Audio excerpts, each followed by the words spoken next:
নায়িকাই থাকতে হবে এরকম চিন্তা আমি কখনো করিনি।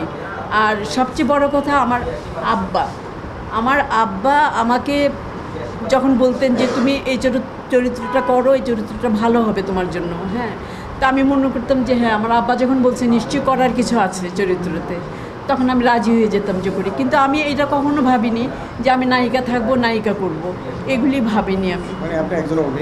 আমি একজন অভিনেত্রী হতে চেয়েছি, আর হতে পেরেছি কিনা তাও জানি না। আমি চেষ্টা করেছি একজন ভালো অভিনেত্রী হওয়ার জন্য।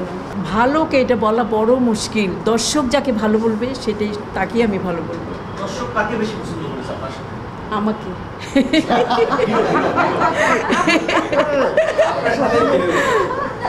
আপনার সাথে কোন হিরোকে দেখতে বেশি পছন্দ করেছেন, দেখতে চেয়েছেন?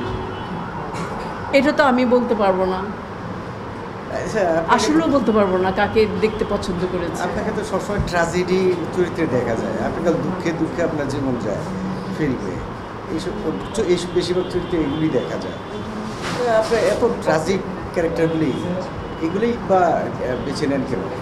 আমি তো বেছে নেই না, আমাকে দেয়, আমি নিয়ে নেন। আমি নেই কেন?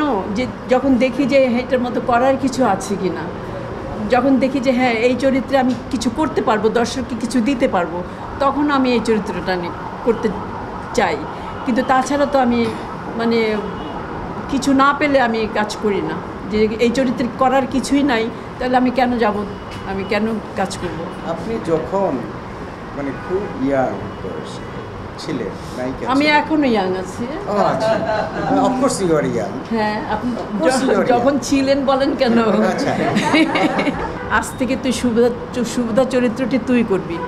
আমি এদিকে ভাবলাম যে আর কে কে আছে, জিজ্ঞেস করলাম, বললো রাজ্জাক সাহেব আছে, আর কয়েকজনের নাম বললেন। বলার পরে রাজ্জাক ভাইয়ের কথা শুনে তো আমি মহা খুশি মনে মনে, যে আল্লাহ আমি এতদিন পরে পেয়েছি রাজ্জাক ভাইকে, আমি ওইভাবেই কাজটা করব, আমি সুন্দর করে করব। রাজ্জাক ভাই কত বড় অভিনেতা, আমি করব। তারপরে যাই হোক আমি কাজ করলাম। আমি যেদিন আমার শুটিং সেদিন আমি সুবিধা সেজে সিঁদুর টিঁদুর দিয়ে সুবিধা সাজলাম, আয়নাতে দেখলাম যে হ্যাঁ আমাকে সুবিধা মনে হচ্ছে। এখন আমি কাজ করতে গেলাম, কাজ করতে গিয়ে দেখি রাজ্জাক ভাই আমাকে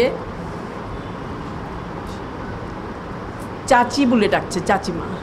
আমি তো এটা আশা করি নাই।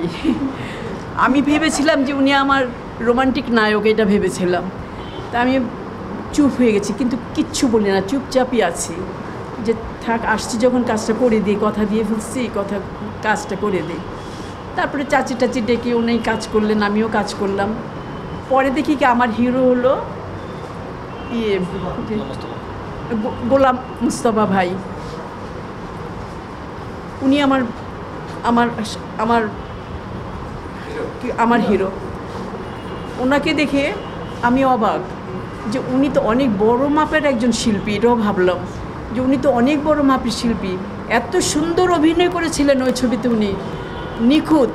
আমার কাছে তো খুবই ভালো লেগেছিল ওনার অভিনয়, খুব ভালো লেগেছিল।